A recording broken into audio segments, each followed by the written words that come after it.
Your life isn't out of control because the world is chaotic, because of politicians, the economy, or other people's behavior. You're out of control because you've never been in control. Every impulse you follow, every distraction that takes you off track, every excuse you accept, none of it is accidental. They're choices, and those choices have made you weak. Self-control isn't about willpower. It's not about motivation. It's about becoming the kind of person who doesn't need permission from their feelings to act. This audiobook will teach you one thing: how to control yourself so completely that your life has no choice but to obey. Everything else is noise. Chapter 1. Your life obeys what you command. Your life is not random. It is not chaotic. It is not out of control because of bad luck or bad timing or bad circumstances. Your life is exactly what you have commanded it to be. And if you do not like what you see, the problem is not the world. The problem is your commands. Listen carefully. Your external reality is a direct reflection of your internal discipline, not your intentions, not your wishes, not your potential, your actual commands. The ones you give yourself every single day. The ones you enforce without negotiation. That is the fundamental law of self-mastery. And most people will never accept it, because accepting it means accepting responsibility for everything they see in the mirror. You think you want success. You think you want discipline. You think you want control. But what you actually want is the feeling of wanting those things without the cost of earning them. That is why your life looks the way it does. Because you have been commanding yourself to stay comfortable, not to become powerful. Here is the truth that separates those who transform from those who talk about transformation. Every morning you wake up, you're either the pilot or the passenger. The pilot commands. The passenger reacts. The pilot decides where the plane goes.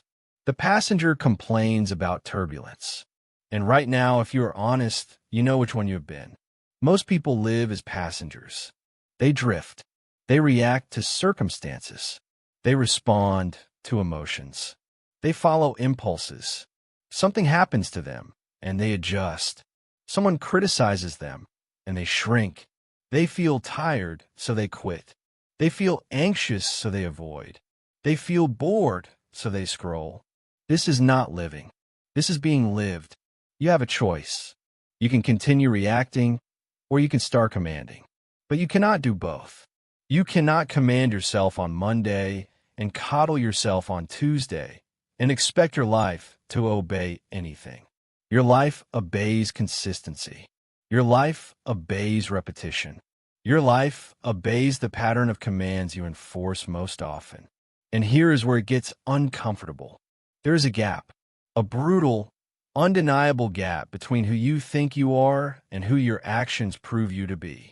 You think you're disciplined because you have good intentions. You think you are strong because you have hard goals. You think you are committed because you feel motivated sometimes. But your actions tell a different story. Your actions say you negotiate with yourself. Your actions say you wait for perfect conditions. Your actions say you need to feel ready before you start.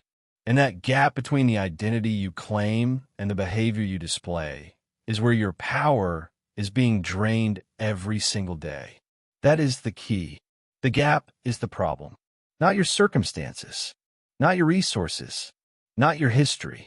The gap between the person you tell yourself you are and the person your daily commands actually create. Close that gap, and everything changes. So how do you close it? You stop coddling yourself. You stop treating yourself like someone who needs to be convinced, motivated, or inspired. You start treating yourself like someone you command, not someone you negotiate with, not someone you coddle, someone you command. This is the dangerous shift that changes everything. When you begin treating yourself like someone you command rather than someone you comfort, your entire identity reorganizes. It reorganizes around strength instead of comfort, around discipline instead of feelings, around results instead of excuses. And that shift is irreversible once you experience it. Because once you taste what it feels like to command yourself completely, once you see what happens when you enforce your own standards without negotiation, you cannot go back to being weak. You cannot go back to being a passenger. The contrast is too stark. The power is too real. You have a choice right now. You can close this chapter and continue being the person who reacts to life. Or you can make the decision that changes everything. The decision to become the pilot. The decision to command instead of negotiate. The decision to enforce instead of excuse. It is not about motivation. It is not about willpower. It is about treating your own commands like laws. Non-negotiable laws. When you say you will wake up at 5, you wake up at 5. When you say you will train, you train. When you say you will not check your phone for the first hour, you do not check your phone for the first hour. No debate, no negotiation, no waiting to feel like it. That is self-command. And self-command is the only thing that makes your life obey. Most people will not do this. Most people will hear this and feel inspired for 3 days and then return to negotiating with themselves. Most people will try once, fail once, and use that failure as proof that discipline does not work for them. But you're not most people. If you were, you would not still be listening. Your life obeys what you command. That is not a metaphor. That is not motivation. That is mechanics. Command yourself to wake early, and your life becomes the life of someone who wakes early. Command yourself to train your body, and your life becomes the life of someone who is strong. Command yourself to do difficult things immediately, and your life becomes the life of someone who is dangerous. The question is not whether this works. The question is whether you will enforce it long enough to see it work. Because it will not work on day 1. It will not feel good on day 3. It will feel like suffering for the first 2 weeks. But on day 30, when you look back and realize you have not negotiated with yourself once, you will understand what power actually feels like. You're the pilot. You always have been. You just forgot how to command. This chapter is your reminder. Your life is waiting for orders. Stop asking it nicely. Start commanding it completely. You have commanded yourself to read this far. Now, command yourself to stop negotiating. That is where everything begins. That is where your life starts to obey. Now, let us talk about the weapon that has been destroying your discipline from the inside. Chapter 2. Stop negotiating with yourself. You are exhausted. Not because you work too hard.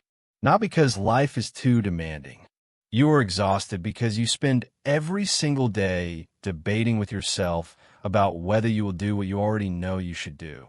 That internal negotiation is killing you, and it needs to stop today. Here is what happens every morning in your mind. The alarm goes off. You said last night you would wake up at 5, but now it is 5, and suddenly there is a debate. Maybe today is different. Maybe you need the extra sleep. Maybe you can start tomorrow. Maybe this one time does not matter. And while you negotiate, you lose. Every time you bargain with yourself about whether to do what you know you should do, you train yourself to be weak. You do not train yourself once. You train yourself every single time you have that conversation. And that conversation is happening dozens of times per day. Should I go to the gym or skip it?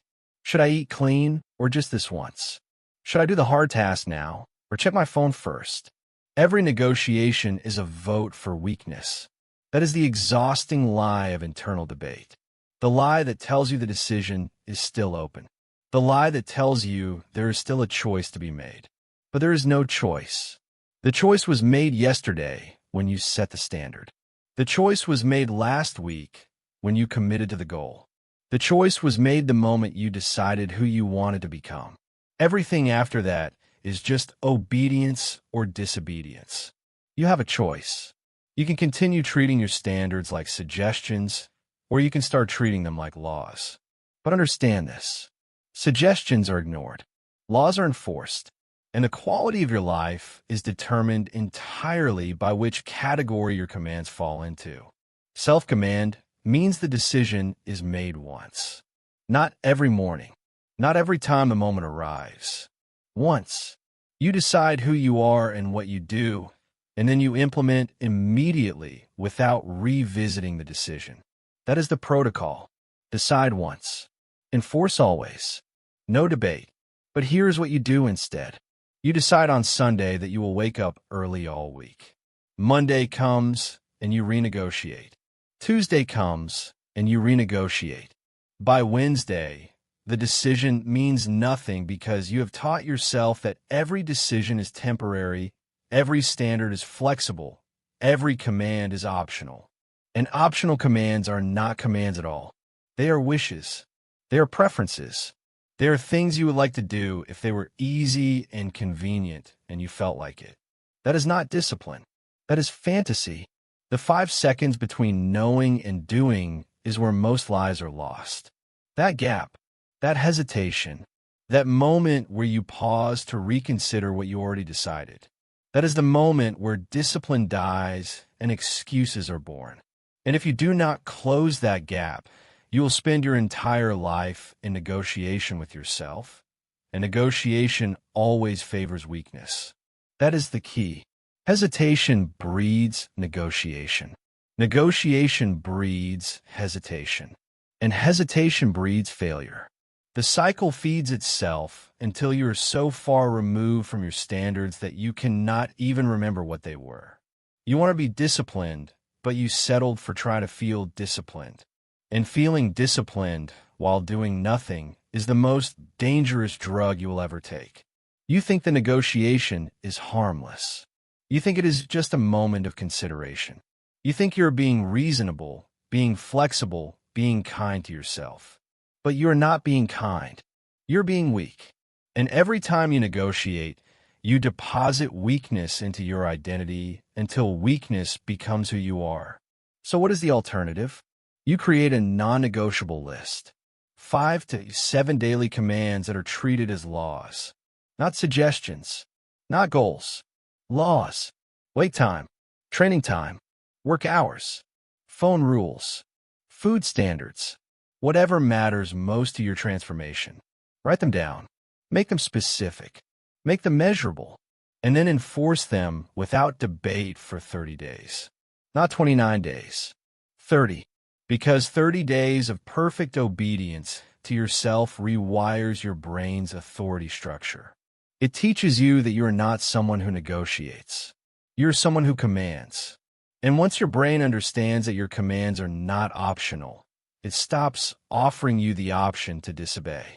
You have a choice. You can wake up tomorrow and have the same internal debate you had today. Or you can wake up tomorrow and eliminate the debate entirely by deciding right now that the decision is already made. 5 a.m. means 5 a.m. Training means training. No phone before noon means no phone before noon. The decision is closed. Here is what will happen in the first week. Your brain will panic. It will throw every excuse at you. It will tell you that you're being too rigid, too extreme, too hard on yourself. It will remind you of all the times you've failed before. It will suggest that maybe you should ease into it, start slower, be more realistic. That is not wisdom. That is weakness trying to survive. Ignore it. Enforce the command anyway, because you're not trying to feel good about discipline. You're trying to become disciplined. And becoming disciplined requires that you do the thing whether you feel like it or not, whether it makes sense in the moment or not, whether your brain agrees or not. It is not about motivation. It is not about willpower. It is about killing the negotiation before it starts. The moment you notice yourself beginning to debate whether you will follow through, you stop the thought and act immediately. No consideration, no weighing of options, no internal discussion, immediate action. That is how you eliminate the gap between knowing and doing. You do not close it with inspiration. You close it with speed. You move so fast from decision to action that there is no space for negotiation to enter. Alarm goes off. Feet hit the floor. No thought. Training time arrives. You are already moving. No debate. The command comes, the body obeys. That is the protocol. Most people will not do this. Most people will try it for 3 days, negotiate on day 4, fail on day 5, and spend day 6 explaining why this approach does not work for them. But you're not most people. You're someone who understands that negotiation is not freedom. Negotiation is slavery to your weakest impulse in any given moment. You think you are free because you can choose to skip the gym, but you're not free. You are enslaved to the part of you that wants comfort over growth. You think you are free because you can sleep in, but you are not free. You are enslaved to the part of you that values ease over excellence. Freedom is not the ability to disobey yourself. Freedom is becoming someone who does not want to. And you become that person by stopping the negotiation. Today, right now, this moment, you decide what your non-negotiables are, and then you enforce them like your life depends on it. Because it does. Not your physical life, your potential life. The life you could have if you stopped betraying yourself every single day with another negotiation, another excuse, another delay. Your life obeys what you command, but it only obeys commands that are enforced. And commands are only enforced when negotiation is eliminated. Stop negotiating with yourself and watch what happens. Stop debating whether you will follow through and watch your life reorganize around your standards instead of your feelings. You have commanded yourself to finish this chapter. Now command yourself to create your non-negotiable list tonight. Write down 5 commands. Enforce them tomorrow without debate. Repeat for 30 days. That is not theory. That is the bridge between who you are and who you are capable of becoming. You stop negotiating about listening. Now stop negotiating about everything else. That is where discipline becomes automatic. That is where self-command becomes your identity. Now, let us expose the enemy that has been disguised as your friend. Chapter 3. Comfort is the enemy pretending to be your friend. Comfort is killing you. Not quickly, not obviously, but completely. And the worst part is you think comfort is the reward. You think comfort is what you are working toward. You think comfort is your friend. It is not. Comfort is the enemy pretending to care about you while it destroys everything you could become. Every time you choose the easy path over the necessary path, you are not just delaying progress. You are actively teaching yourself that your commands are optional. You are training yourself to be weak. You are depositing failure into your future. And you're doing it with a smile because it feels good in the moment. That is the seductive trap of just this once. Just this once I will skip the workout. Just this once I will eat the junk. Just this once I will sleep in. Just this once I will avoid the hard conversation. Just this once does not exist. There is no such thing as just this once. There's only the pattern you are creating and the identity you are building with every single choice. You have a choice. You can choose comfort or you can choose growth. But you cannot choose both. And every time you choose comfort, you are voting for the person you are instead of the person you said you wanted to become. Every time you choose easy, you are reinforcing weakness. Every time you take the shortcut, you are building a life of shortcuts. Here is what you need to understand. Your brain is wired to conserve energy and avoid discomfort. That made sense 10,000 years ago when energy was scarce and discomfort often meant danger. But now that same wiring is catastrophic. Because everything you want, everything you need, everything that will make you dangerous exists on the other side of sustained discomfort. The body you want is on the other side of painful workouts you do not feel like doing. The business you want is on the other side of terrifying decisions you do not feel ready to make. The relationship you want is on the other side of vulnerable conversations you do not feel comfortable having. Discomfort is not the obstacle. Discomfort is the path. But you have been treating discomfort like the enemy. You have been organizing your entire life around avoiding it. You hit snooze to avoid the discomfort of waking early. You skip the gym to avoid the discomfort of training. You stay silent to avoid the discomfort of speaking truth. And every avoidance makes you weaker. That is the key. Comfort seeking is not neutral. It is not harmless. It is not self-care. Comfort seeking is the silent killer of potential.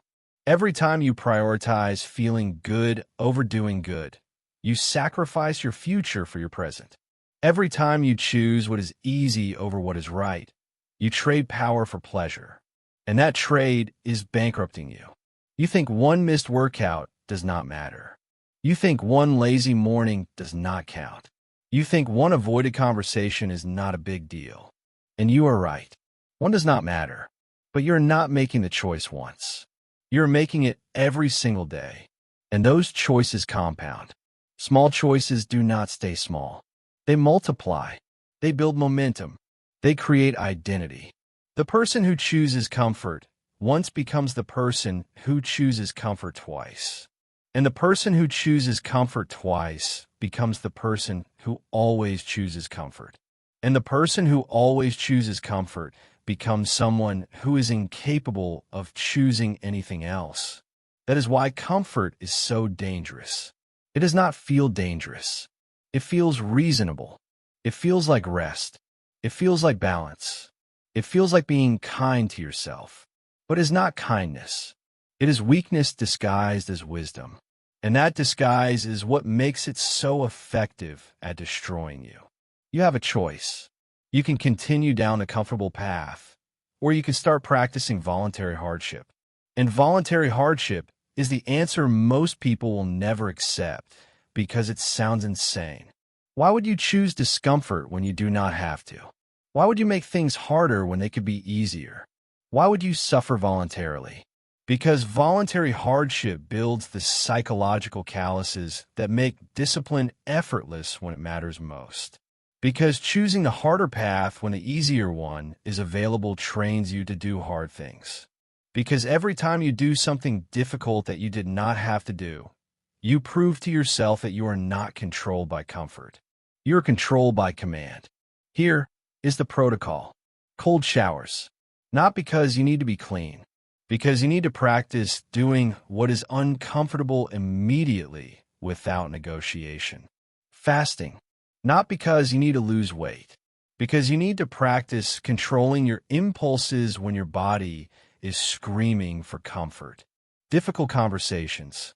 Not because they are urgent, because you need to practice saying what is true even when it is uncomfortable. These are not punishments. These are not extreme measures. These are training exercises.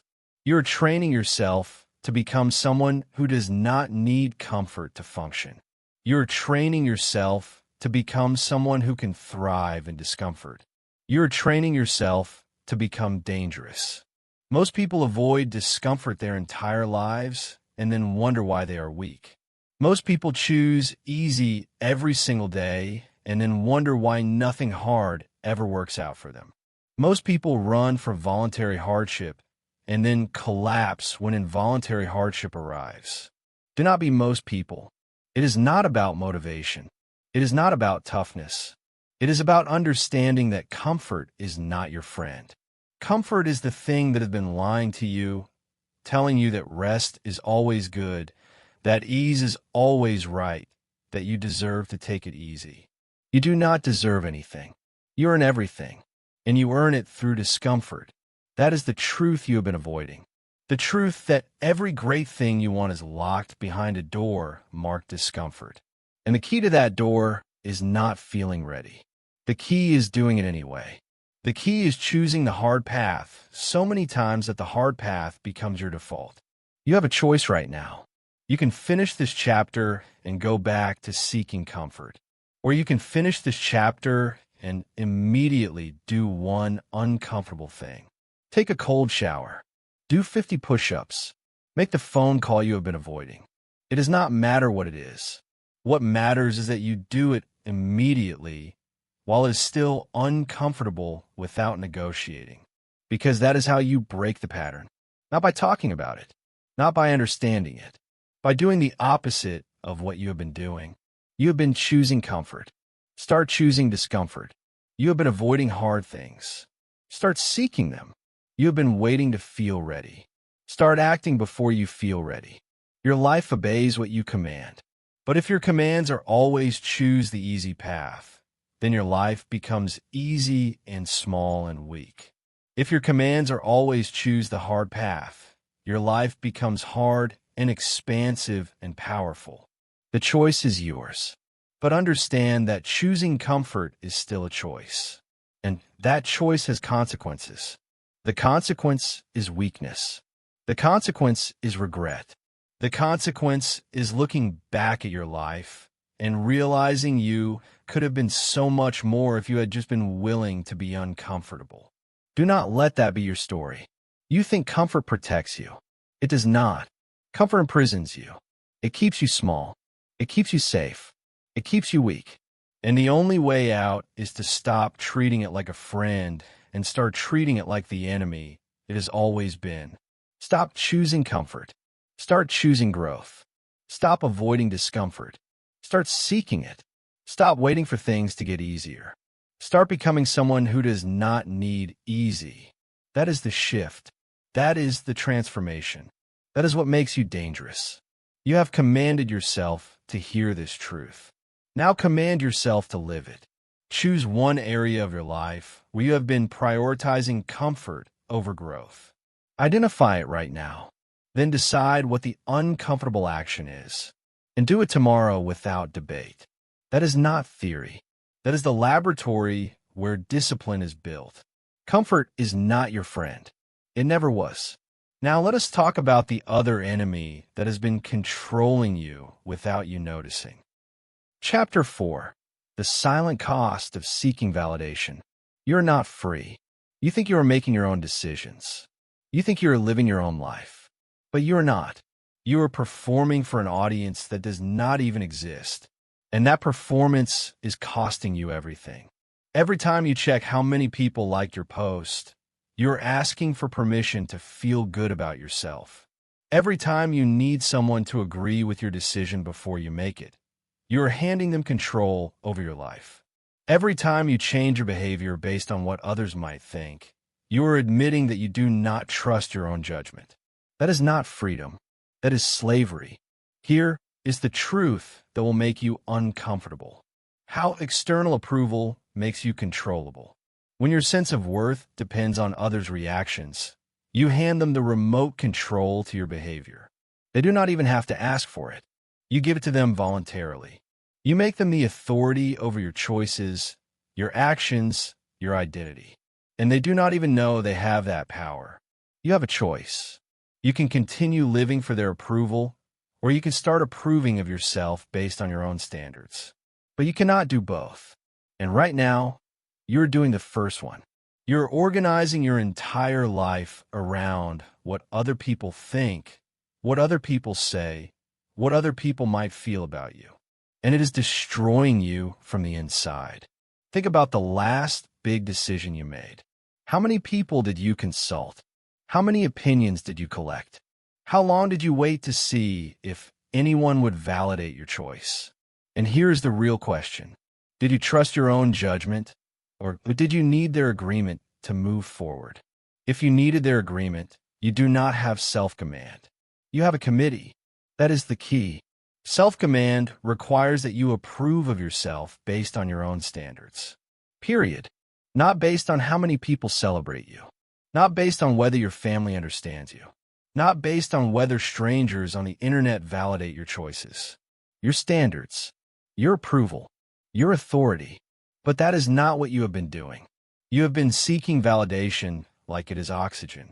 You post something, and then you check to see if people liked it. You make a change, and then you look for someone to notice. You accomplish something, and then you need someone to acknowledge it. Without that external validation, the accomplishment feels empty.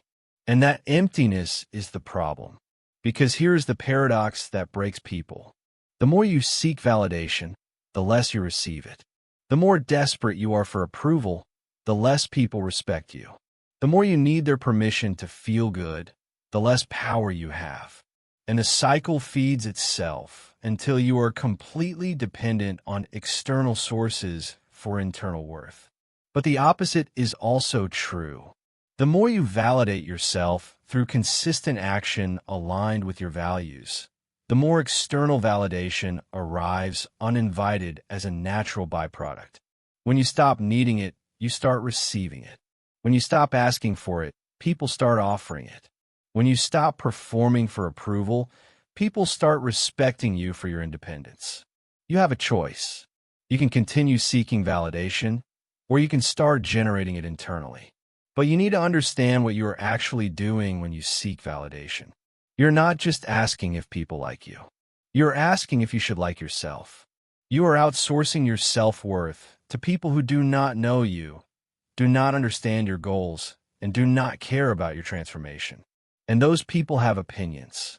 They have judgments. They have criticisms.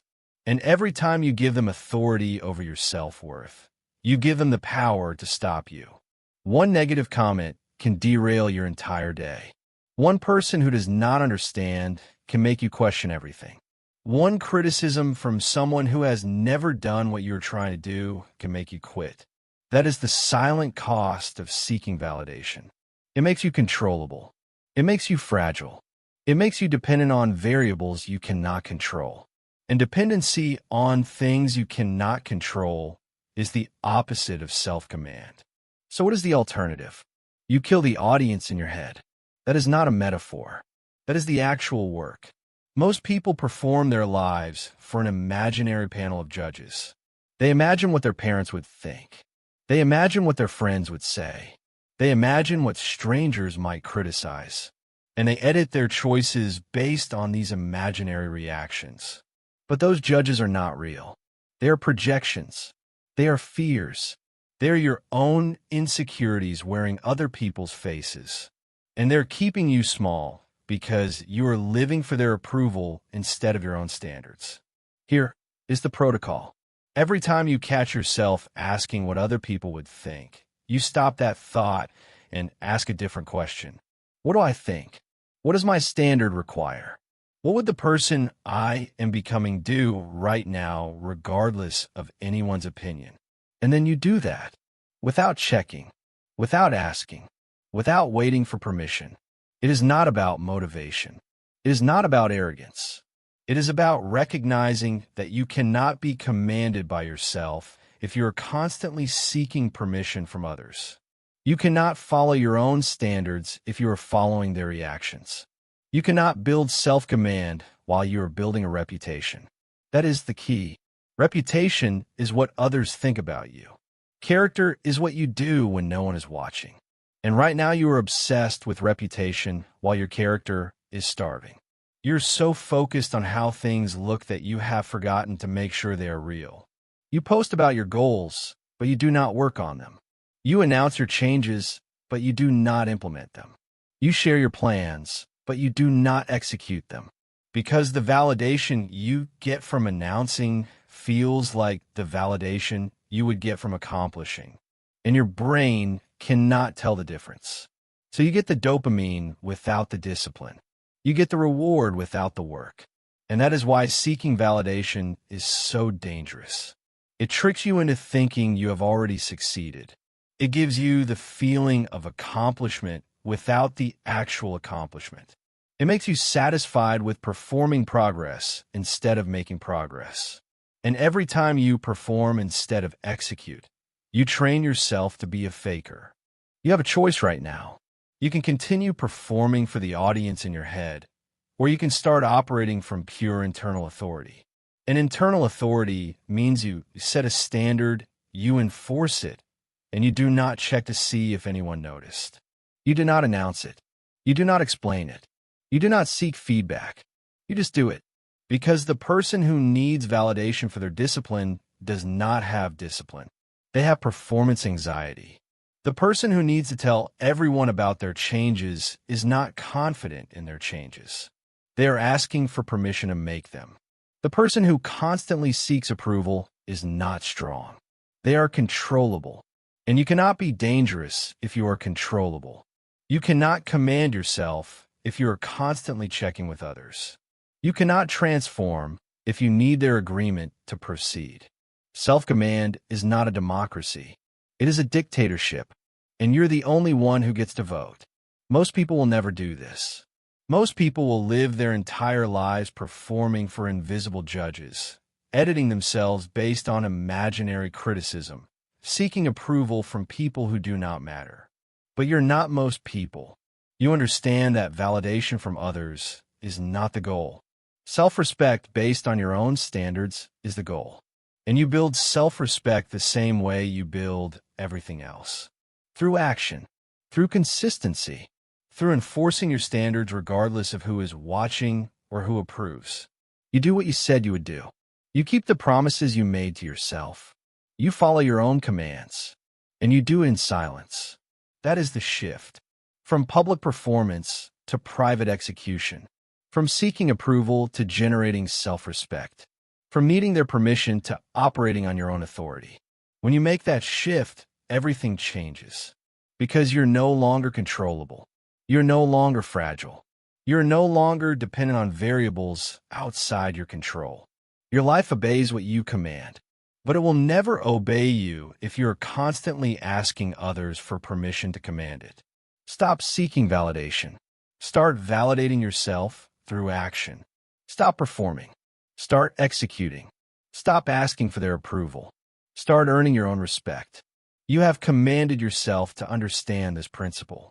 Now command yourself to implement it. For the next 7 days, do not announce a single goal. Do not share a single plan. Do not ask for a single opinion. Just execute in complete silence. That is not theory. That is the training ground where internal authority is built. Kill the audience in your head. Stop performing. Start commanding. Now let us talk about the force that has been controlling you more than any external audience ever could. Chapter 5. Your emotions are not instructions. You have been lied to. You have been told to follow your feelings. You have been told to honor your emotions.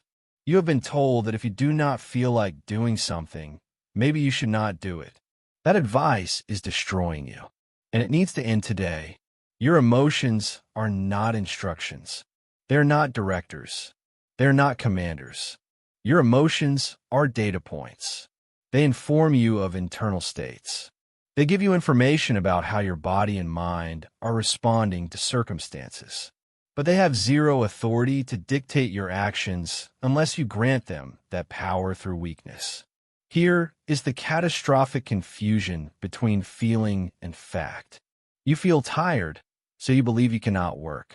You feel anxious, so you believe you cannot act. You feel unmotivated, so you believe you cannot start. But feeling tired is not the same as being incapable.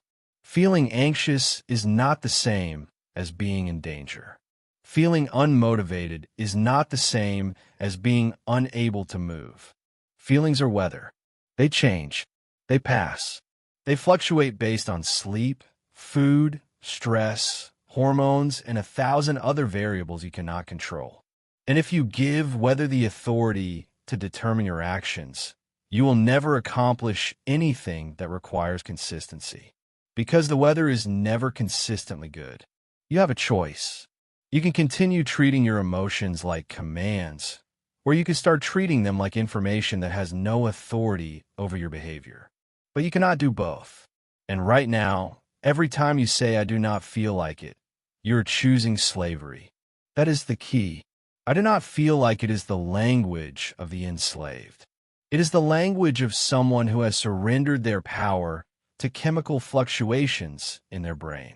It is the language of someone who believes that action requires emotional alignment. And that belief is a prison. Because here is what happens when you wait to feel motivated. You never feel motivated. Or you feel motivated for 20 minutes, and then it disappears, and you are back to waiting.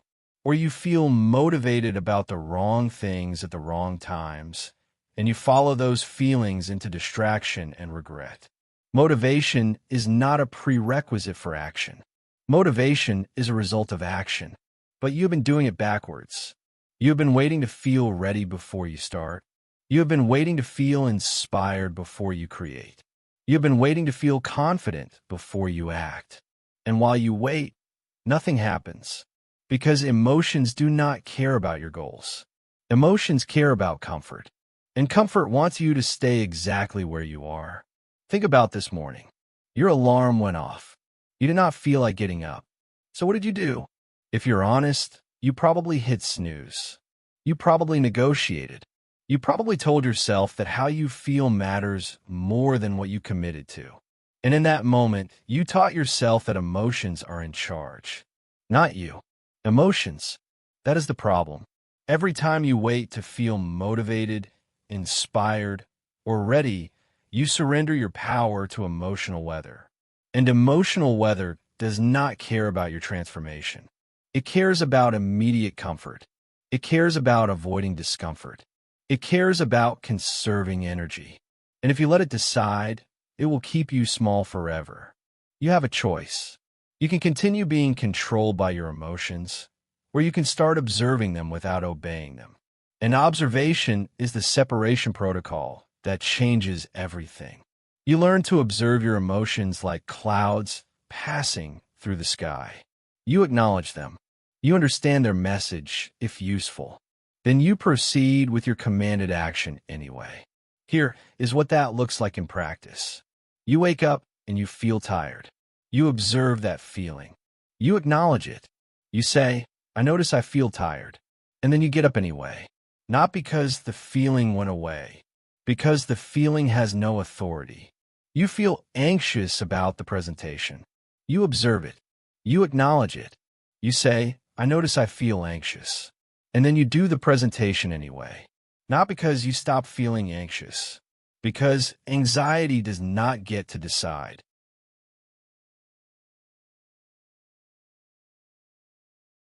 That is self-command, not the absence of negative emotions. The presence of action despite negative emotions. Not waiting until you feel good. Moving forward while you feel bad. Not requiring emotional alignment. Operating independently of emotional weather. Most people will never do this. Most people will spend their entire lives as emotional hostages. They will wake up and check how they feel before they decide what they will do. They will let emotions veto their plans. They will treat feelings like facts. And they will die having never discovered what they were capable of because they were waiting to feel capable first. But capability is not a feeling. Capability is a pattern of action repeated regardless of feeling. You become capable by acting when you do not feel like it. You become strong by training when you feel weak. You become disciplined by doing what you committed to even when every emotion is screaming at you to stop. It is not about motivation. It is not about positive thinking. It is about creating emotional immunity. And you create emotional immunity the same way you create physical immunity. Exposure. Repeated exposure to discomfort while refusing to be controlled by it. Every time you act despite the emotion, you build immunity to that emotion's power. That is the key. The emotion does not disappear. You just stop being controlled by it. You still feel tired, but tired no longer stops you. You still feel anxious, but anxious no longer paralyzes you. You still feel unmotivated, but unmotivated no longer keeps you from starting. The feelings remain. Your obedience to them ends.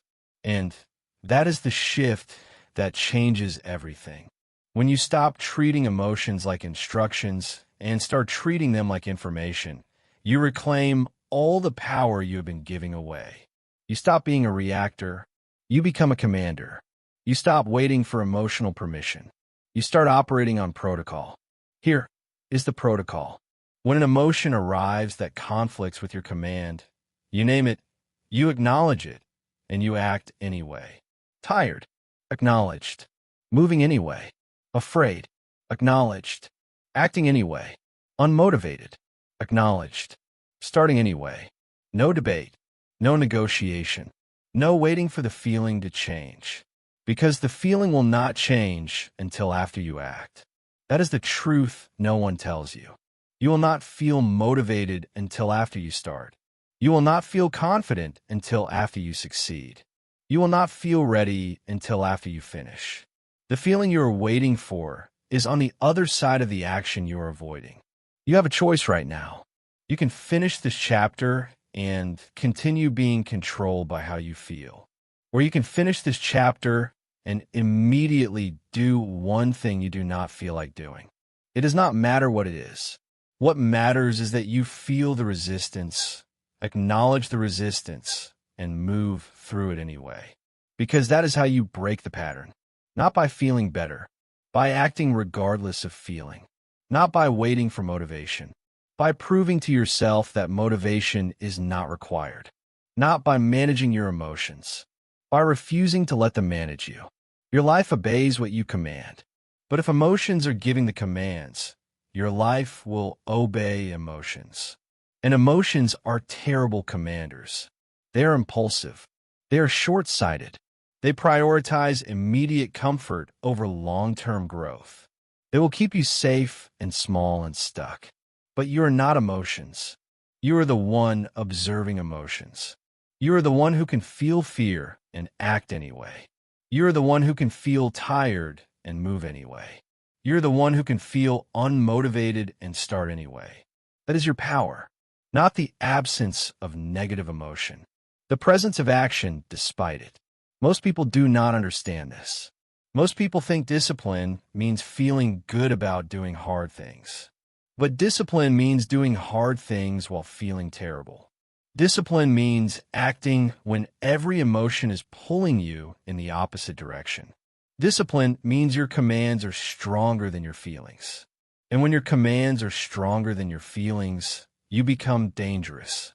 Because most people are controlled by their emotions. Most people only act when they feel like it. Most people stop when things get uncomfortable. But you do not stop. You do not wait. You do not need emotional permission. You just execute. That is the difference between someone who transforms and someone who talks about transformation. The person who transforms acts regardless of emotion. The person who talks waits for the right emotion and never finds it. One becomes powerful. The other stays stuck. And the only difference is who is in command. Emotions or you. You have a choice. And that choice determines everything. Stop letting emotions give commands. Start giving commands that emotions must follow. Stop waiting to feel ready. Start acting before you feel ready. Stop treating feelings like facts. Start treating them like weather that has no authority over your actions. You have commanded yourself to learn this truth. Now command yourself to live it. Tomorrow morning, when you do not feel like getting up, get up anyway. When you do not feel like training, train anyway. When you do not feel like doing the hard thing, do it anyway. That is not theory. That is the battlefield where self-command is forged. Your emotions are not instructions. They never were. Now, let us expose the performance trap that has been preventing your progress while making you feel productive. Chapter 6. Stop proving and start doing. You talk too much. Not in general. Not in conversation. You talk too much about what you're going to do. You announce your plans. You share your intentions. You tell everyone about the changes you are making. And every word you speak is draining the power you need to actually execute. Here is what is happening. You decide you're going to transform your life. You're going to wake up early, build a business, get in shape, learn a new skill. And the first thing you do is tell people. You post about it. You explain it. You get feedback. You receive encouragement. And it feels good. It feels productive. It feels like progress. But it is not progress. It is performance. That is the performance trap that prevents progress. People who need to announce their intentions, share their plans, and seek encouragement before acting rarely actually act. Because they confuse the dopamine hit of social validation with the dopamine hit of actual accomplishment. Their brain gets the reward before they do the work. And once the brain gets the reward, The motivation to do the work disappears. You have a choice. You can continue talking about what you're going to do, or you can stop talking and start doing. But you cannot do both effectively, because every time you announce your intention, you release the pressure that would have driven you to act. You get the satisfaction without the sacrifice. You get the credit without the completion. Think about the last major goal you announced publicly. How did it go? If you're honest, it probably went nowhere. You told everyone you were going to do it. They encouraged you. They believed in you. They told you they could not wait to see it. And that felt so good that you never actually did it, because you already got what you were really seeking: attention, validation, the feeling of being someone who has big plans. But having big plans is not the same as executing big plans. Talking about transformation is not the same as transforming. Announcing your commitment is not the same as proving your commitment. And the gap between talking and doing is where most people spend their entire lives. That is the key. Silent execution beats loud intention every time. The person who says nothing and does everything will always outperform the person who says everything and does nothing. Always. Without exception. Because silence protects your discipline from being diluted by commentary, criticism, and premature celebration. When you stop talking about what you're going to do and simply do it, you eliminate accountability theater. You eliminate social pressure.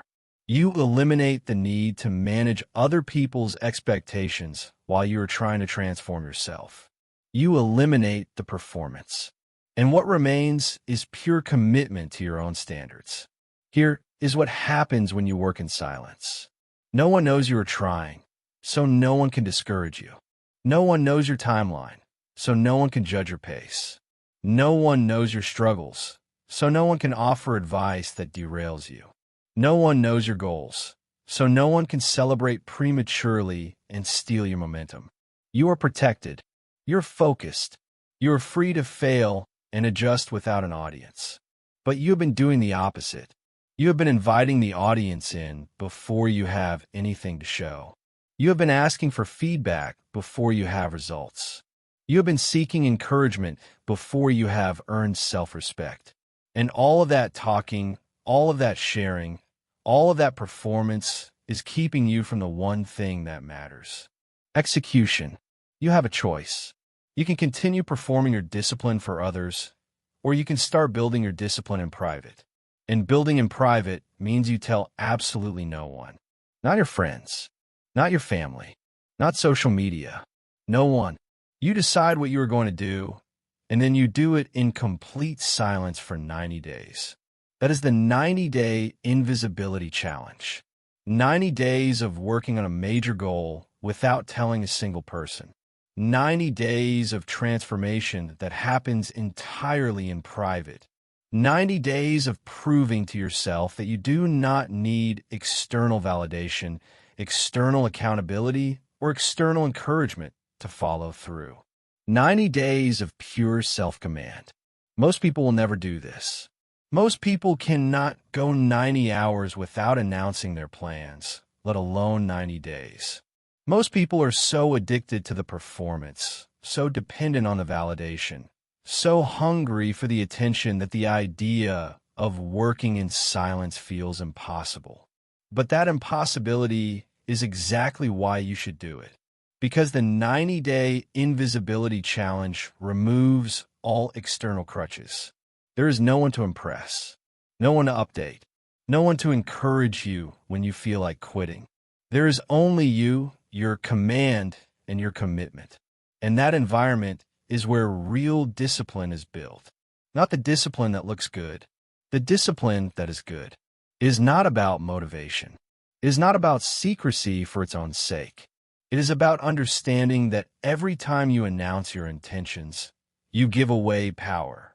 You give other people access to your process. You invite their opinions.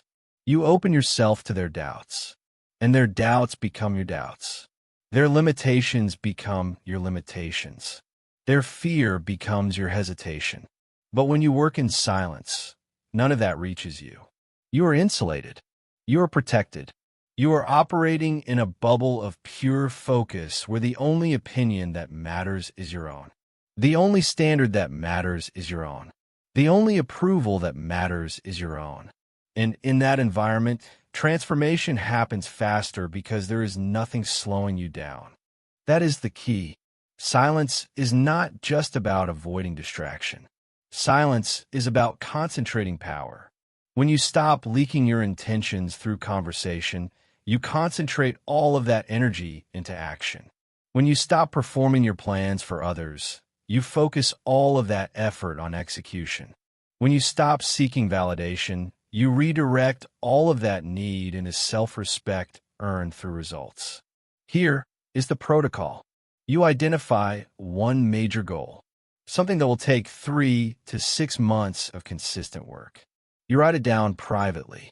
You break into daily actions. And then you execute those actions every single day without telling anyone. You do not post about it. You do not hint at it.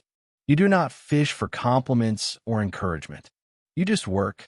And here is what will happen. The first week will be difficult because you will want to share. You will want to tell someone. You will want to post an update. That urge is withdrawal. You are addicted to the performance, and now you're quitting cold turkey. Let the urge pass. Do not act on it. Just keep working in silence. By week 4, something shifts. You stop wanting to share. You start enjoying the privacy. You start appreciating the fact that no one knows, no one is watching, no one is judging. You start operating from pure internal drive instead of external pressure. And your discipline becomes real instead of performed. By day 90, you'll have results. Real results. Not talked about results.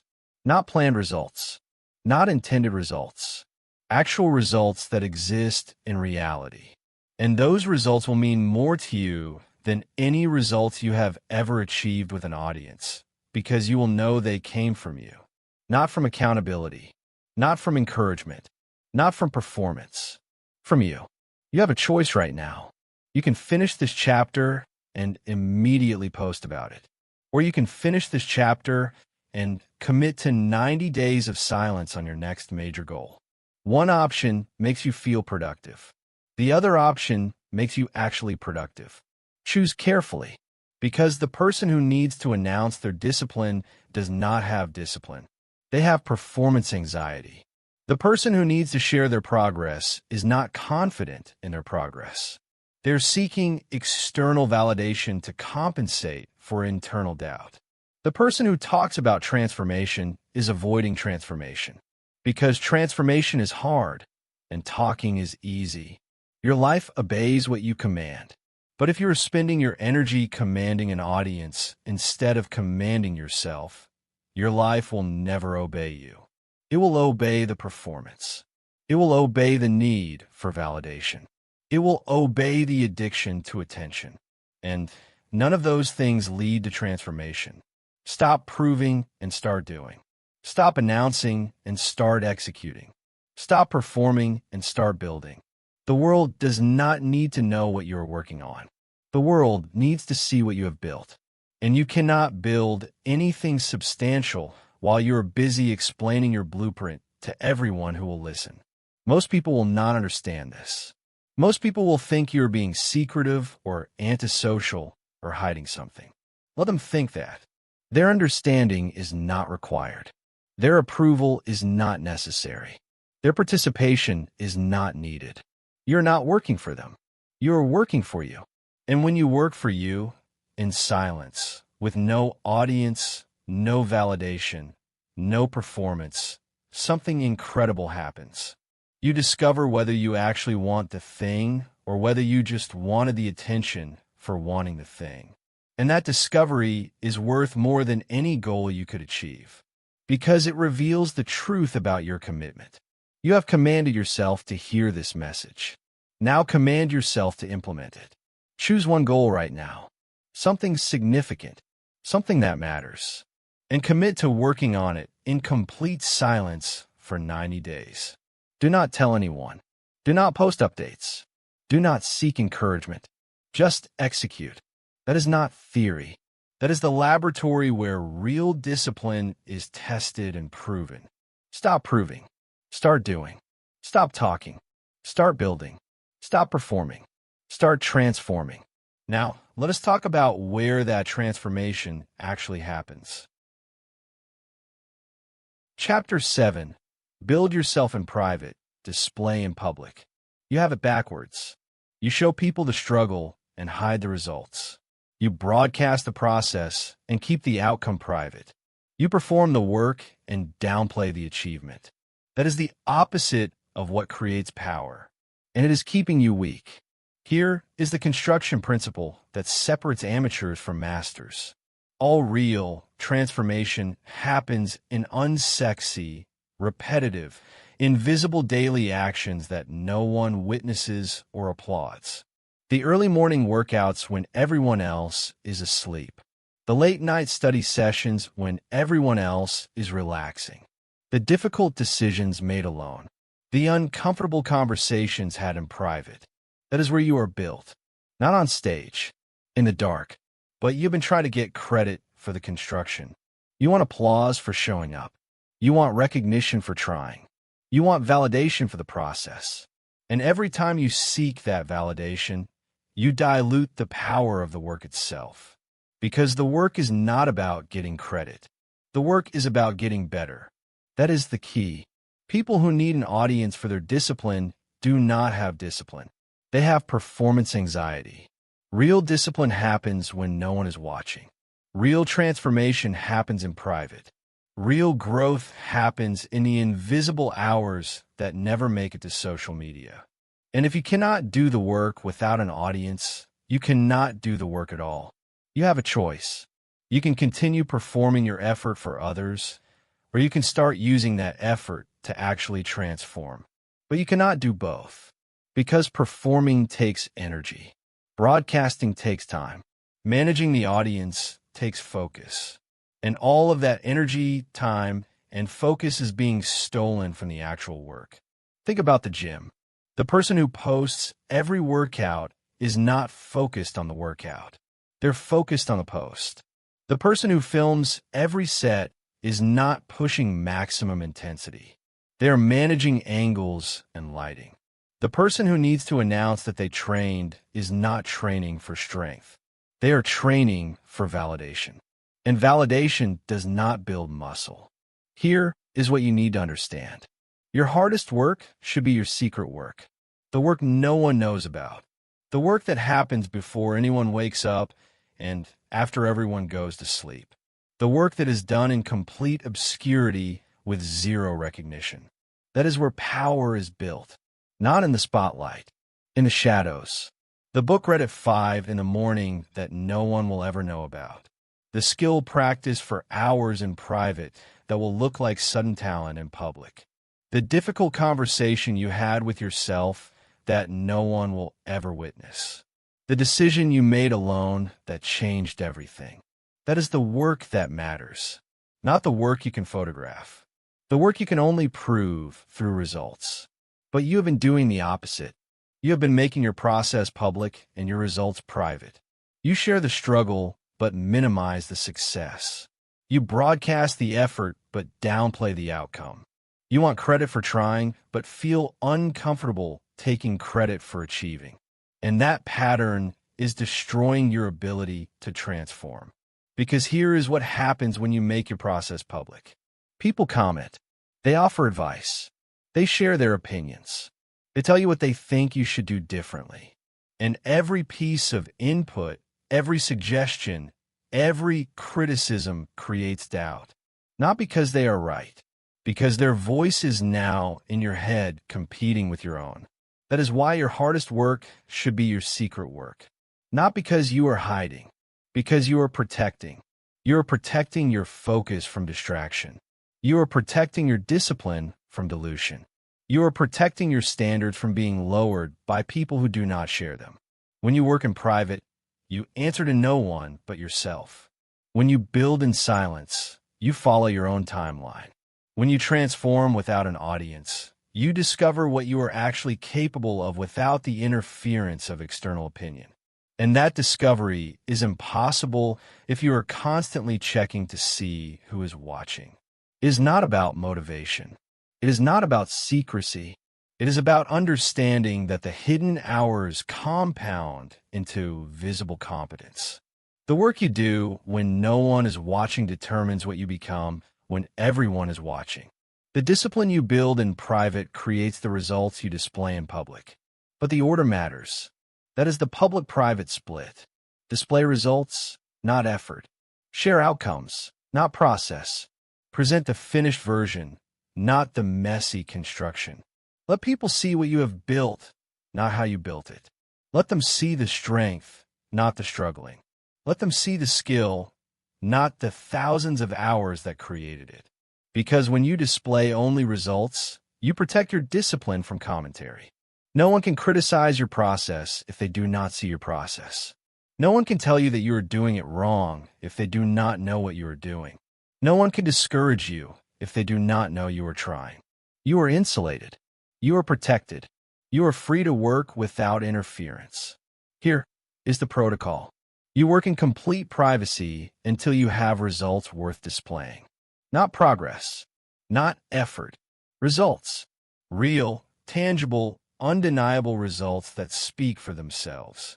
And then you display those results without explanation, without apology, without excessive detail about how hard it was. Most people will not do this. Most people will share every step of the journey and wonder why they never reach the destination. Most people will broadcast their effort and be confused when no one respects it. Most people will perform their discipline publicly and never understand why it does not translate into real transformation. But you're not most people. You understand that construction happens in private and unveiling happens in public. You understand that the gym session no one knows about is worth more than the gym session photographed from 6 angles. You understand that the work that matters most is the work that remains invisible until it produces something undeniable. You have a choice right now. You can continue making your process public, inviting commentary, seeking validation for effort. Or you can go dark. You can take your most important work underground. You can build in complete silence until you have something real to show. One option feels productive. The other option is productive. Here is what will happen when you build in private. You will work faster because you are not managing an audience. You will work deeper because you're not performing for validation. You will work cleaner because you're not distracted by commentary. And you will produce better results because all of your energy is going into the work instead of into the performance of the work. And when you finally display those results, people will be shocked. They will ask how you did it so fast. They will want to know your secret. They will assume you have some advantage they do not have. And you can tell them the truth, or you can stay silent. But the real secret is simple. You worked while they performed. You built while they talked. You transformed while they documented. That is the key. The person who documents the journey never finishes the journey. Because documentation is a distraction disguised as productivity. Recording is not the same as doing. Posting is not the same as progressing. And the energy you spend managing your public image is energy you are not spending on your private transformation. Your life obeys what you command. But if you are commanding an audience instead of commanding yourself, you will build a following, not a life. You will build an image, not an identity. You will build a performance, not a person. And when the applause stops, you will have nothing left because you built everything for them and nothing for you. Build yourself in private. That is the command. Build your strength in private. Build your skills in private. Build your character in private. Build your discipline in private. Build everything that matters in complete obscurity where no one can see, no one can judge, no one can interfere. And then display in public only what is finished, only what is undeniable, only what speaks for itself.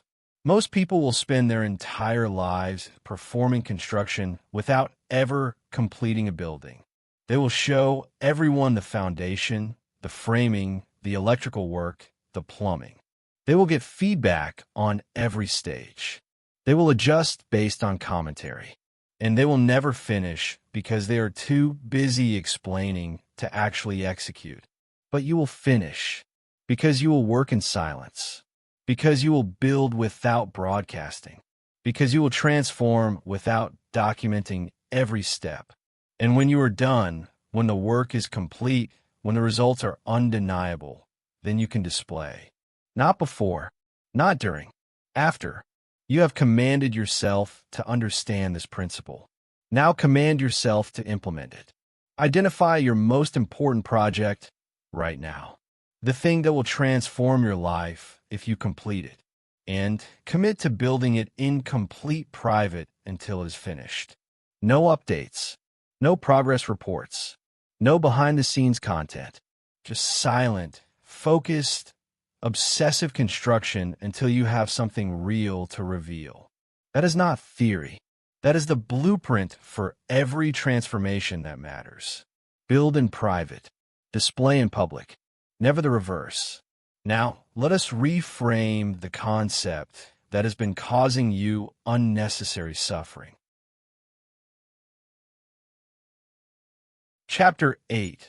Discipline is not punishment, it's protection. You think discipline is suffering. You think structure is restriction. You think standards are punishment. That is why you avoid them.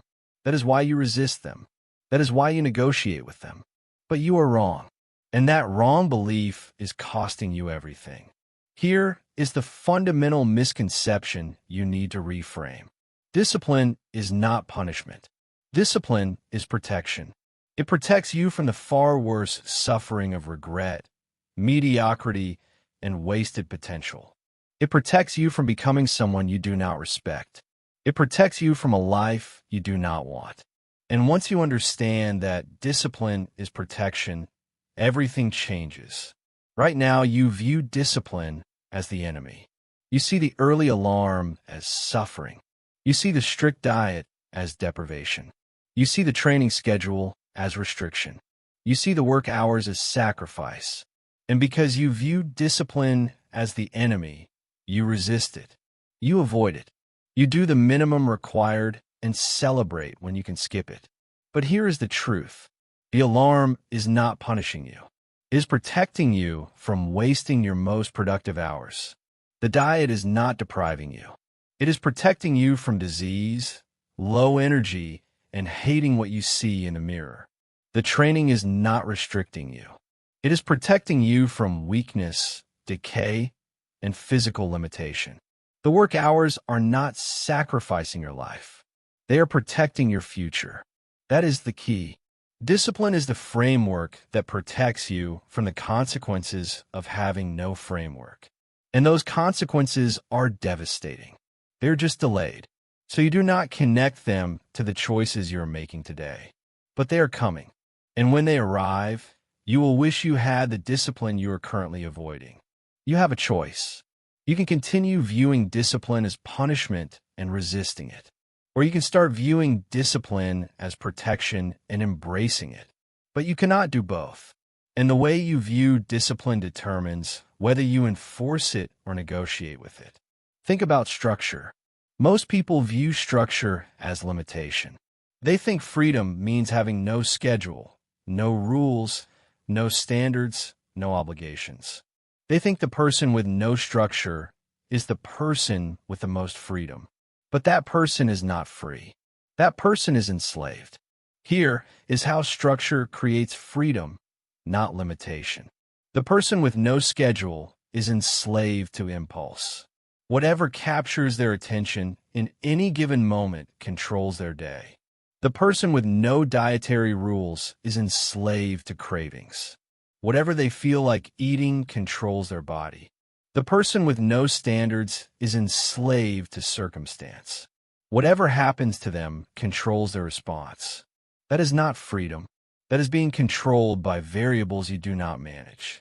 But the person with structure is different. The person with a morning routine is free from the chaos of deciding what to do when they are least capable of making good decisions. The person with a meal plan is free from the constant negotiation of what to eat. The person with a work schedule is free from the anxiety of wondering if they are doing enough. Structure does not limit freedom. Structure creates freedom by eliminating decision fatigue. That is the protective power of predecision.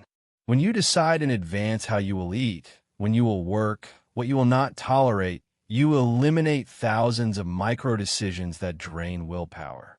Every decision you do not have to make in a moment is energy you can direct toward what matters. And discipline is decision automation that guards your energy. You have a choice. You can wake up every day and decide whether you will train. Or you can decide once that you train every day at 6 and eliminate that decision permanently. One option exhausts you. The other option protects you. One drains willpower. The other conserves it. One leaves you vulnerable to how you feel in the moment.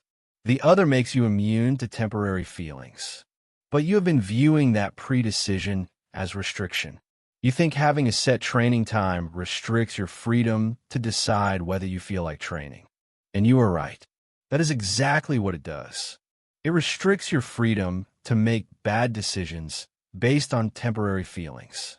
It protects you from yourself. That is the reframe you need to internalize. Discipline is not restricting your freedom. Discipline is protecting you from a version of yourself that makes weak decisions. The version that chooses comfort over growth.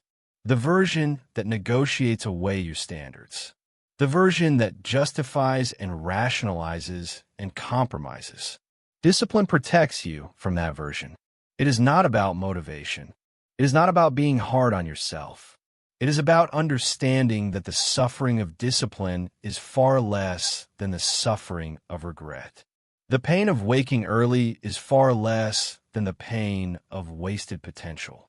The discomfort of training is far less than the discomfort of weakness. The difficulty of focus is far less than the difficulty of knowing you could have been more. Most people do not understand this until it is too late. Most people resist discipline their entire youth and then spend their entire later life regretting it. Most people view structure as the enemy and freedom as the goal, and they achieve that freedom just in time to realize they are free to be mediocre, free to be unhealthy, free to be broke, free to be full of regret. But you do not have to wait until it is too late. You can make the reframe now. You can start viewing discipline not as something being done to you, but as something you are doing for yourself.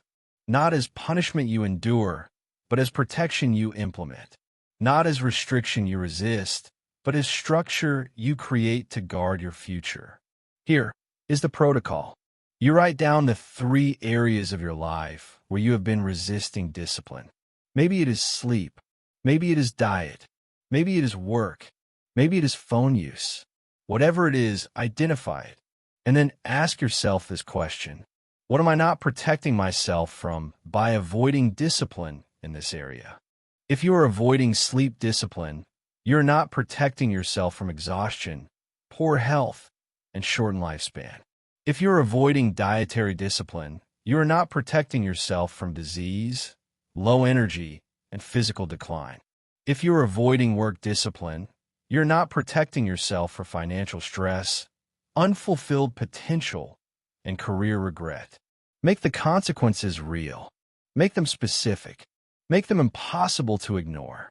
Because once you see what you are actually doing, once you see what you're leaving yourself vulnerable to, the reframe happens automatically. Discipline stops feeling like punishment. It starts feeling like self-defense. It starts feeling like the most loving thing you can do for yourself. It starts feeling like the only rational choice. You have a choice right now. You can continue resisting the discipline that would protect you, or you can embrace it before the consequences arrive. One option feels easier today. The other option creates an easier life. Choose carefully. That is the key. Discipline does not make life harder. Discipline makes life easier, but it makes today harder to make tomorrow easier. And most people are not willing to make that trade. Most people want a day to be easy, and they accept that tomorrow will be hard. They want comfort now, and they accept consequences later. That is the opposite of discipline. Discipline says I will do the hard thing now so that everything else becomes easier.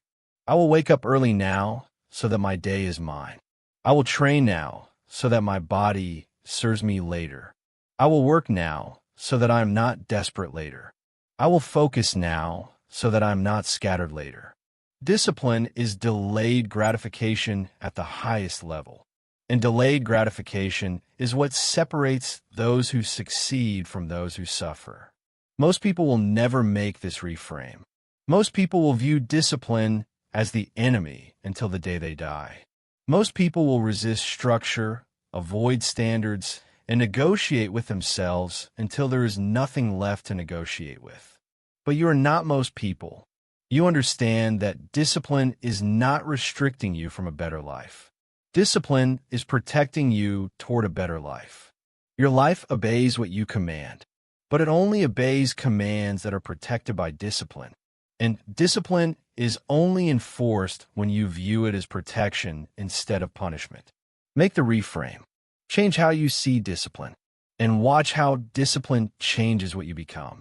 You have commanded yourself to learn this truth. Now command yourself to implement it. Tonight, before you sleep, write down 3 disciplines you've been avoiding. Under each one, write what you're leaving yourself unprotected from by not implementing it. Read that list tomorrow morning, and then implement one of those disciplines immediately. That is not theory. That is the moment where protection begins. Discipline is not punishment. It is protection. Never forget that. Now let us talk about the mathematics that will either build your future or destroy it. Chapter 9. The compound effect of small commands. You are waiting for the big moment, the big decision, the big change that will transform everything overnight. And while you wait, you are losing, because transformation does not come from massive moments. It comes from tiny, repeated, unglamorous commands that you execute with absolute consistency when no one is watching and nothing feels like it is changing. Here is the truth that will either save you or expose you. Massive transformation never comes from massive action. It comes from small commands executed perfectly, repeatedly, without negotiation, until they compound into something undeniable. The person who can command themselves in small things becomes capable of commanding themselves in all things. But most people never learn to command themselves in small things. So they never become capable of commanding themselves at all. You think the small things do not matter. You think missing one workout is not a big deal. You think hitting snooze once will not hurt anything. You think eating junk one time is insignificant. You think checking your phone just this once is harmless. And in isolation, you are right. One time does not matter.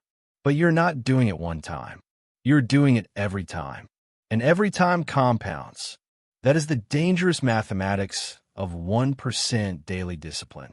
Small daily improvements compound exponentially over time, while small daily compromises compound into catastrophic failure. 1% better every day for a year makes you 37 times better. 1% worse every day for a year makes you nearly worthless. The math is brutal. The math is exact. And the math does not care about your intentions. You have a choice. You can continue believing that small choices do not matter. Or you can start treating every small choice like it is creating your identity. Because it is. Every single choice, no matter how small, is a vote for the type of person you are becoming. And you become the person who gets the most votes. Think about this morning. You woke up and your alarm went off. You hit snooze or you got up immediately. That seems like a small choice. Insignificant, but it was not insignificant. It was a vote. Either a vote for the person who does what they say, or a vote for the person who negotiates when it is uncomfortable. And whichever one got your vote this morning is the person you are becoming. That is the key. Every small command you execute is a deposit into your future identity. Every small command you compromise is a withdrawal. And right now, if you're honest, you're probably making far more withdrawals than deposits. You're probably compromising far more often than you are executing. And that is why you are stuck. Because here is what happens over time. The small compromises compound. The person who hits snooze once becomes the person who hits snooze twice. The person who skips one workout becomes the person who skips regularly. The person who breaks one promise to themselves becomes the person who does not trust themselves. And that compounding is happening right now, whether you acknowledge it or not. But the opposite is also true. The person who wakes up immediately once becomes the person who wakes up immediately every time. The person who trains despite resistance once becomes the person who always trains. The person who keeps one promise to themselves becomes the person who knows their word means something. Small consistency compounds into unshakable discipline. You think you need a complete overhaul. You think you need to change everything at once. You think transformation requires massive, dramatic, overwhelming action. But that is the thinking that keeps you from ever starting. Because massive change is intimidating. Massive change is exhausting. Massive change fails within days because it is unsustainable. But small change is different. Small change is invisible. Small change does not require motivation. Small change does not trigger resistance. Small change just requires that you do one small thing consistently, even when it does not feel like it matters. Especially when it does not feel like it matters. Because the moments when it does not feel like it matters are the moments that matter most. It is not about motivation. It is not about discipline in general. It is about the discipline of one small command repeated until it becomes automatic. And once it becomes automatic, you add another small command, and then another, and then another, until your entire day is built from small commands that execute automatically without negotiation. That is when you become dangerous. Here is the protocol. You identify the keystone command, the one daily discipline that makes all others easier.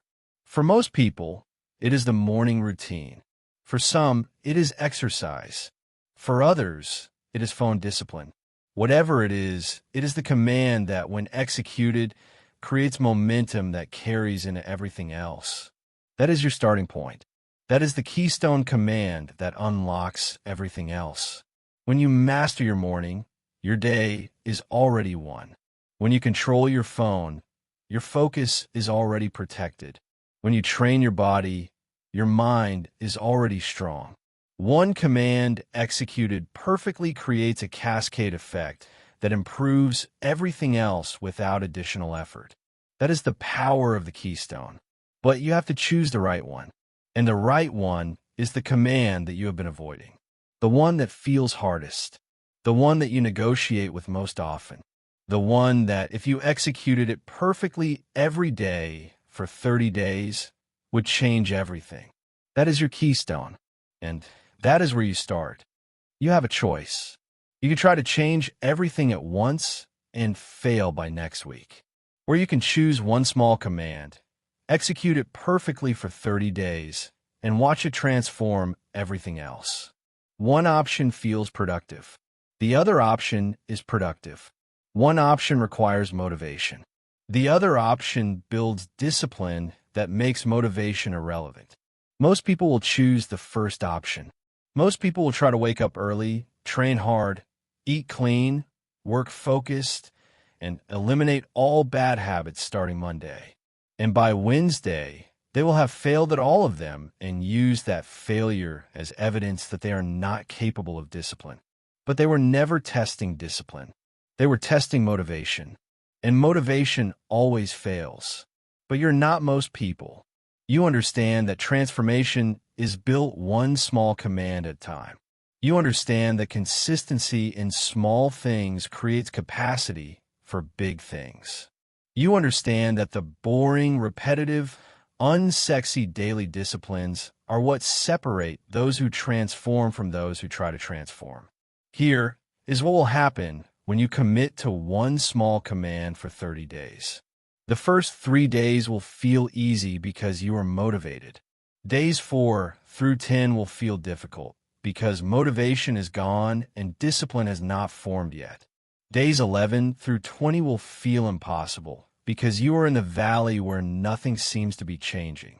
But days 21 through 30 will feel automatic because the command is becoming part of your identity. And on day 31, you will not need to command yourself to do it anymore. It will just happen. That is when you know the deposit has compounded. That is when you know the vote has been counted. That is when you add the next small command, and then the next, and then the next, until your entire life is built from small commands that execute automatically. That is the compound effect. Not dramatic, not exciting, not motivational, just mathematical. Small choices repeated consistently over time create exponential results. Small disciplines executed daily compound into transformation. Small votes for your future self accumulate until you become the person you have been voting for. You have a choice right now.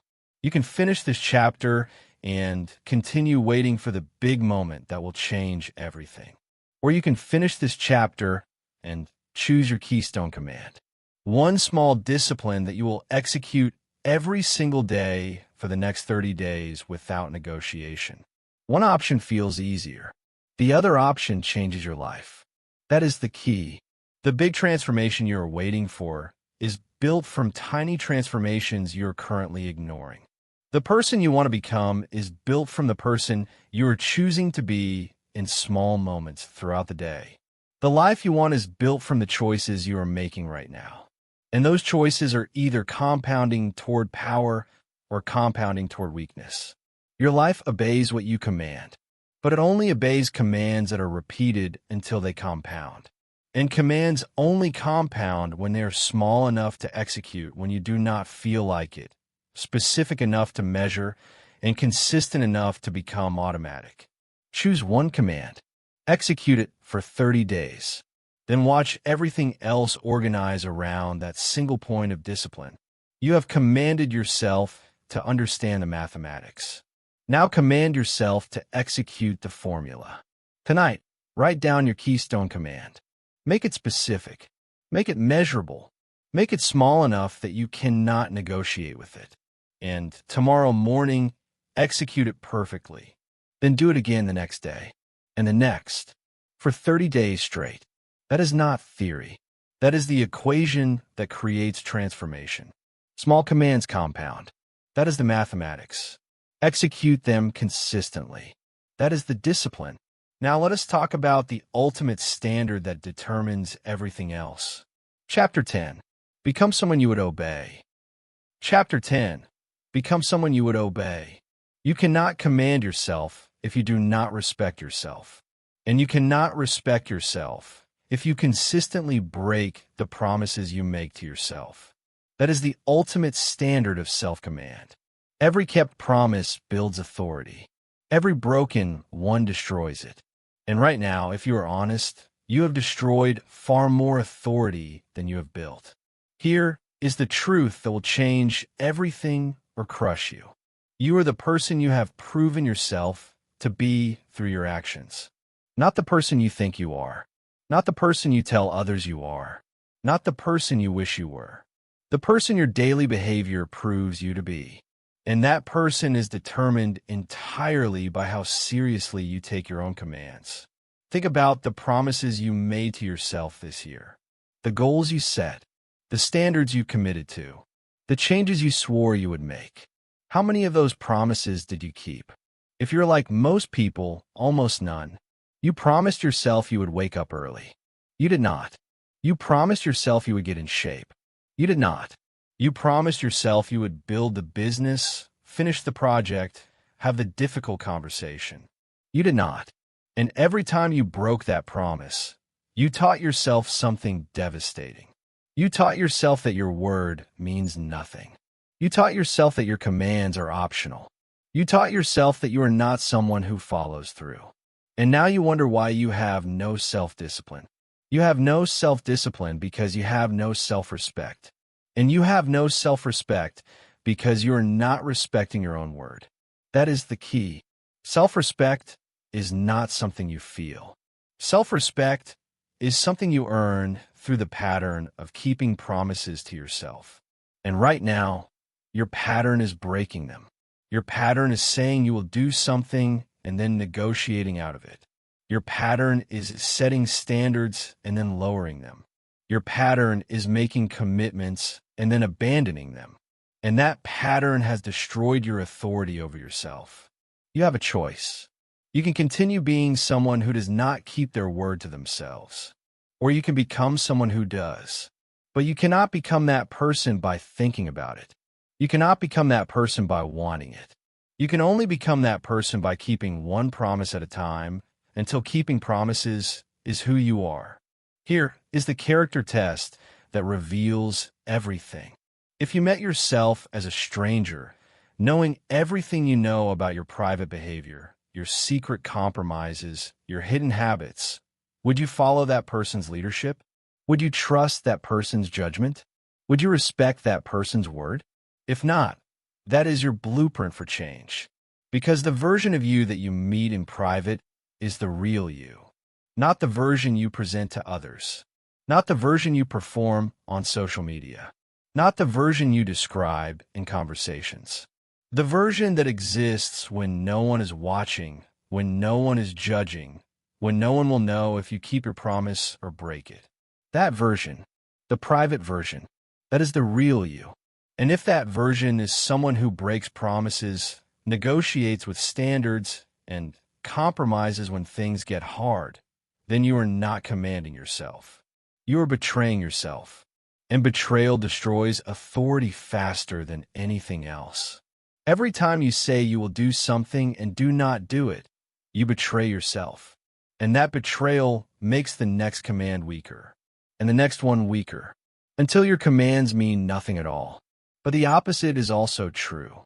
Every time you say you will do something and you do it, you build authority. You prove to yourself that your word matters. You demonstrate that your commands are not suggestions. And that demonstration makes the next command stronger, and the next one stronger, until your commands become law. Absolute, non-negotiable law. That is the final transformation. When you become the kind of person who commands themselves completely, who does what they say, when they say it, regardless of feeling or circumstance, who treats their own word like it is sacred, who enforces their own standards like their life depends on it.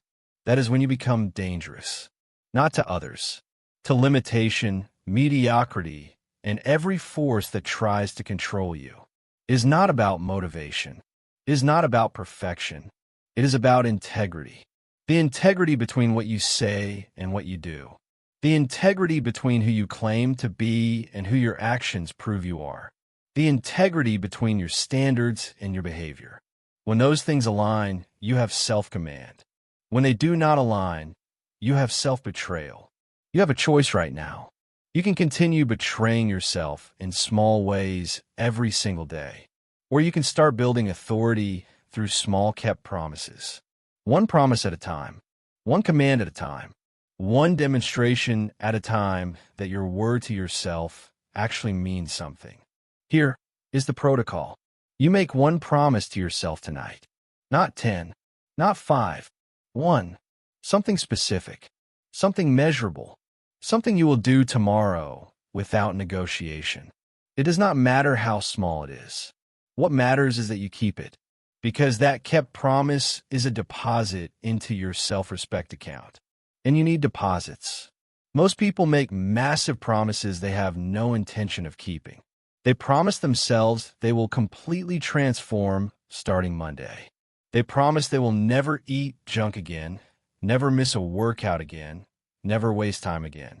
And by Tuesday, they have broken every promise. And each broken promise makes them weaker. But you're not going to do that. You're going to make one small promise and keep it. And then tomorrow night, you're going to make another small promise and keep it. And you're going to do that every single day for 30 days. 30 kept promises. 30 demonstrations that your word matters. 30 deposits into your authority over yourself. And on day 30, you will not be the same person you are today. Not because you achieved something massive, because you proved something fundamental. You prove that you are someone who does what they say. You prove that your commands are not optional. You prove that you respect yourself enough to keep your word. And that proof changes everything. That is the key. You do not become someone you would obey by thinking about it. You become someone you would obey by behaving like someone you would obey. And that means keeping your word even when it is hard, even when you do not feel like it, even when no one would know if you broke it, especially then, because those are the moments that define you. Think about the leaders you respect, the people you would actually follow. What do they have in common? They keep their word. They do what they say they will do. They follow through even when it is difficult. They do not make excuses. They do not negotiate. They do not compromise their standards based on how they feel. That is why you respect them. That is why you would follow them. That is why they have authority. And you can become that person, not for others, for yourself.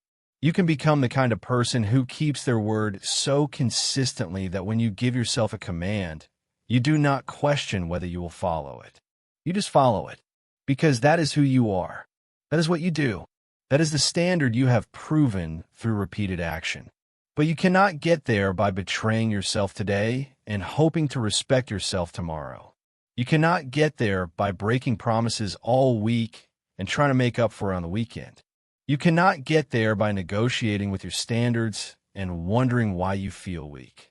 You get there by keeping one promise at a time until keeping promises is your identity. You have a choice, and that choice is not about your goals, your dreams, or your potential. That choice is about whether you will keep your word to yourself today. Just today. Not forever. Not even tomorrow. Just today. Will you do what you said you would do? Will you keep the one promise you make to yourself tonight? Will you prove that your word means something? Because if you will, everything changes. Not immediately, not dramatically, but fundamentally. Every kept promise makes the next one easier.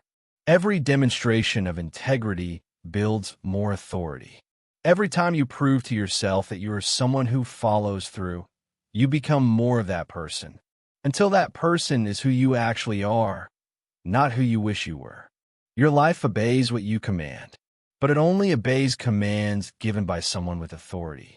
And authority is built through kept promises, not big ones, small ones, daily ones. The promise to wake up when you said you would. The promise to train when you said you would. The promise to work when you said you would. The promise to do the one thing you committed to even though you do not feel like it. That is where authority comes from. Not from motivation, not from inspiration, from integrity. The integrity between your word and your action. The integrity between your standards and your behavior. The integrity between who you say you are and who you actually are when no one is watching. Most people will never develop that integrity. Most people will spend their entire lives breaking promises to themselves and wondering why they cannot command themselves.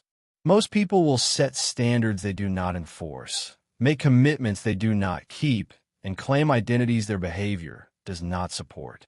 But you're not most people. You understand that self-command is not a technique. It is not a strategy. It is a relationship. The relationship between you and yourself. And that relationship is either built on trust or built on betrayal. Trust is built through kept promises. Betrayal is built through broken ones. And right now, that relationship is probably built on betrayal. But it does not have to stay that way. You can start rebuilding today. One kept promise. One demonstrated integrity. One moment where you do what you said you would do, even though every part of you wants to negotiate. That is where the rebuilding starts. Not with a massive change. With a small commitment that you actually keep. You have commanded yourself to read this entire book. That command is almost complete. Now give yourself one more command. One promise for tomorrow. Write it down tonight. Make it specific. Make it small. Make it something you can measure. And then tomorrow, keep it. Not because it will change your life overnight, because it will prove that you are someone who keeps their word. And that proof is worth more than any result you could achieve. Become someone you would obey, not by talking about it, by demonstrating it, not by setting massive goals, by keeping small promises, not by performing discipline for others, by proving integrity to yourself. That is the final transformation. That is what makes you dangerous. That is what makes your life obey. You're not broken. You're not weak. You're not lacking anything except the willingness to command yourself completely. And that willingness starts with one kept promise. Make that promise tonight. Keep it tomorrow. And then do it again. That is not theory. That is how you become someone you would follow. That is how you earn the authority to command yourself. That is how everything changes. Now you understand what most people will never accept. You're not broken. You're not weak. You're not lacking anything except one thing: the willingness to take complete control of yourself. Every chapter you've heard is not theory. It's a protocol. Your life right now is a perfect reflection of how seriously you take your own commands. If you don't like what you see, there's only one person who can change that, and you're seeing that person reflected in the mirror right now. Stop waiting for permission. Stop negotiating. Stop trying to stay in your comfort zone. Start with one command, one single non-negotiable standard that you will enforce no matter what. Tomorrow morning. Not when you feel ready. Not when the circumstances are favorable. Tomorrow. And enforce it as if your life depended on it, because it does. 30 days of perfect obedience to yourself will teach you more about your potential than 30 years of motivation and good intentions. Self-control is not a skill. It is a decision. And that decision makes you dangerous to everything that has kept you small. Now go prove it.